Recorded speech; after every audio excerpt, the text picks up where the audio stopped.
Hi, I'm Dr. Michelle Warren, and I have soon-to-be Dr. Nicholas de la Cruz with me, who's going to tell us about his experience in manual coding his data for his dissertation. So we're really excited to hear about that, Nick. And so I'm going to go ahead and share the PowerPoint, and we'll get started. So again, the topic of today's tutorial or discussion is how Nick manually coded his qualitative data using the thematic analysis process.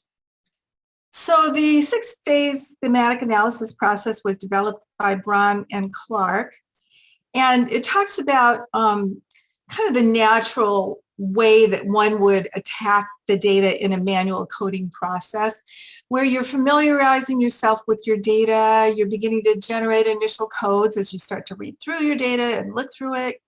Carefully, you sift through it, looking for themes, patterns. You're reviewing those themes over and over again, and then you're starting to name and define those themes and pulling the quotes or the data to support each of those themes, and finally then you're ready to produce your report. So I'm going to ask Nick to talk about those themes as he went through his manual coding process. So you ready, Nick? So in my dissertation topic was the use of music to support performance in girls lacrosse players. In my dissertation, I interviewed 8 participant lacrosse coaches to help answer my research question 1 and research question 2 on seeing how coaches use music to increase peak performance and to reduce levels of stress and anxiety. During the beginning of the process, basically the raw data, I used Zoom to record my interviews. I had about 8 participants, and each interview was about an hour long. And then once I concluded the interview, Zoom provided me with the transcript that I could review, but also I was able to go back and rewatch the recordings of the interview. Each transcript provided me about 15 to 20 pages from the interview. The transcripts helped because it also gave me a timestamp on when I could go back to the video to refer and see what was actually said, or I was able to highlight important information that I could use throughout my dissertation. And also I was able to secure the data in a personal computer on a drive that I only had the password to, and I was the only one that had access to the data, which was the Zoom recording interviews and the transcripts.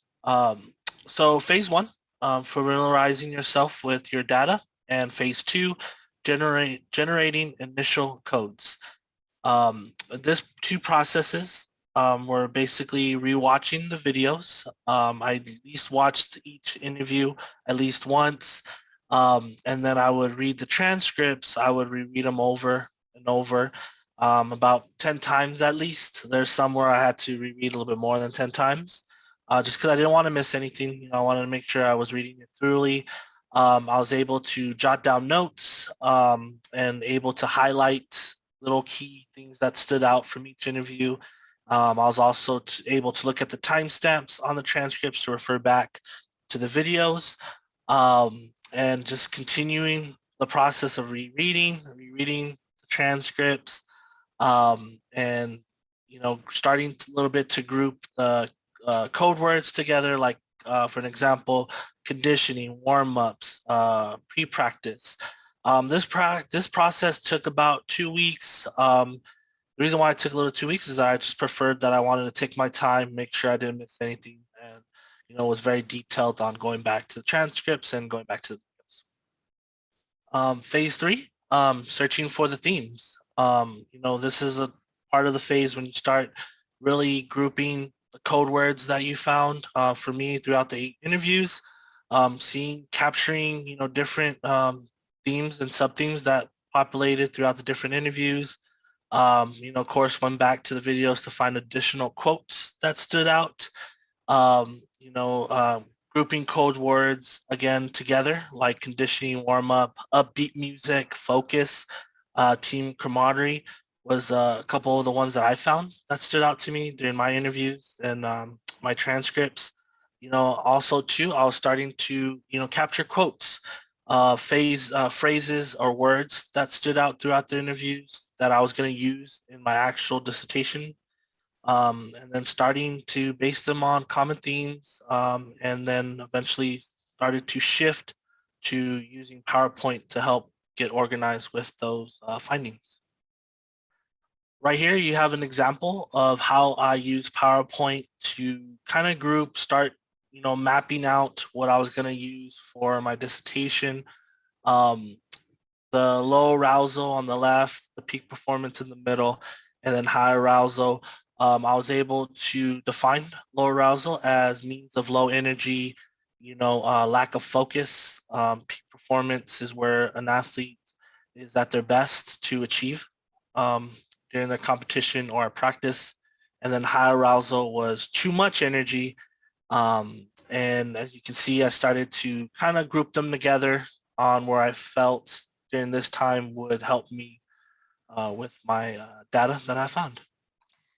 Yeah, and so I just want to come in here at this point and say that Nick is a very visual learner, a very, very graphic kind of person.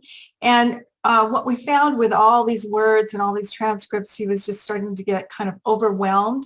And so we went ahead and took his all this information that he started collecting and put it in a graphic format. And it just made it easier for both of us, really, to kind of begin to see buckets of similar patterns, similar words, similar language, similar ideas. And we could, in this format with the PowerPoint, and we had more than just one slide. We had a few slides of themes and patterns. And it helped us with starting to merge those themes and find that they were similar, as Nick's going to continue to discuss here in the next phases. Okay, phase 3, searching for themes, was important in this process to be able to connect themes to theoretical framework. What I used was the Yerkes and Dodson law, which they used a bell-shaped curve to show different arousal levels, where it had the low arousal, zone of peak performance, and then high arousal.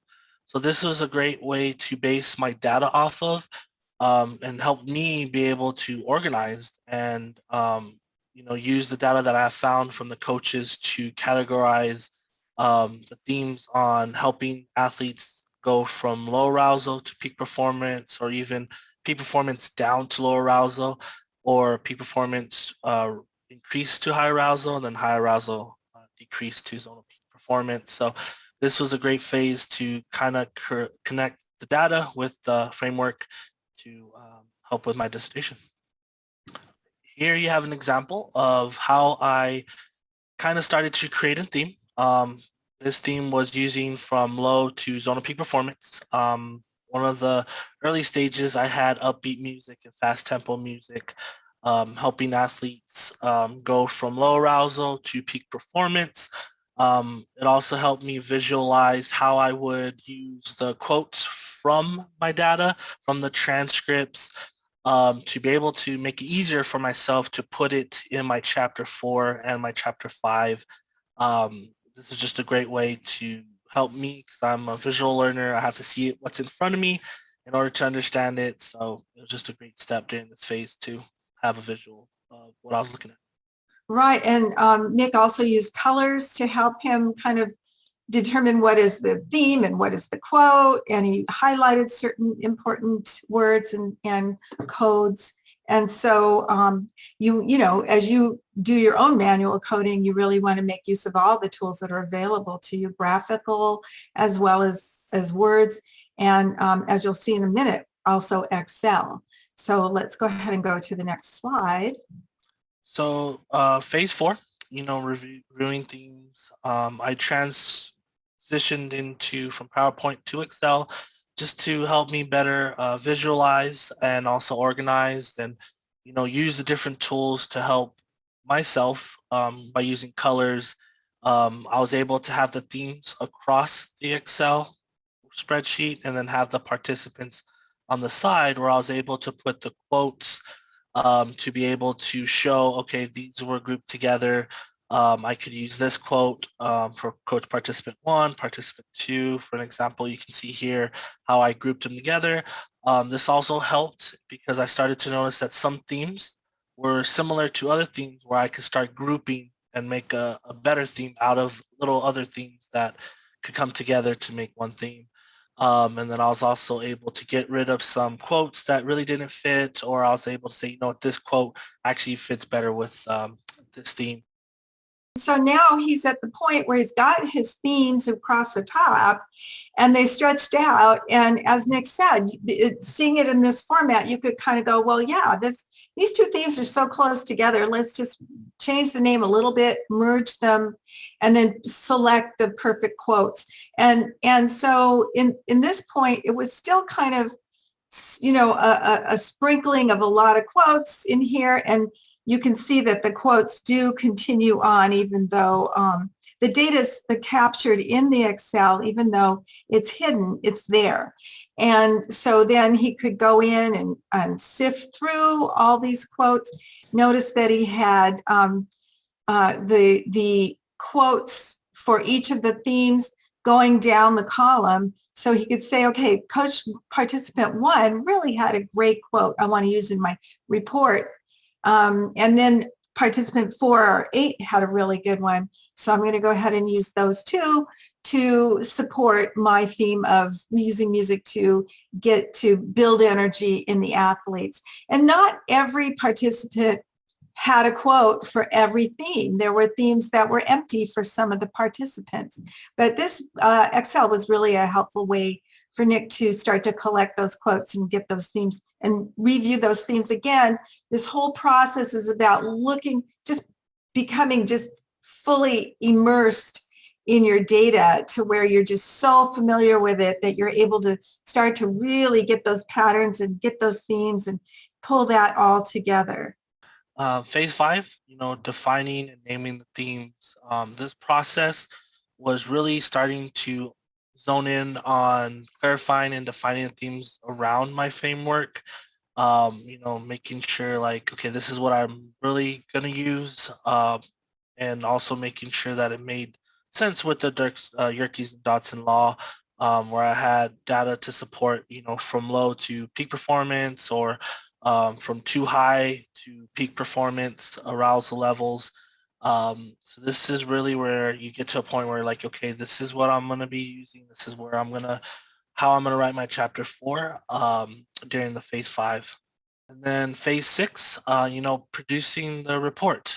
You know, even though I had kind of what I wanted to use during my chapter 4, and as I'm writing my chapter 4, I did get some feedback from my chair, my community member, and the MR on, you know, was really helpful to get their feedback so that I can make sure that my data and how I was presenting it made sense to the reader. You know, at this point, you kind of have your themes, but then you're also changing them, you know, moving some around, just based off the feedback, and just trying to make sure that the reader understands and makes sense of your data. Yeah, and so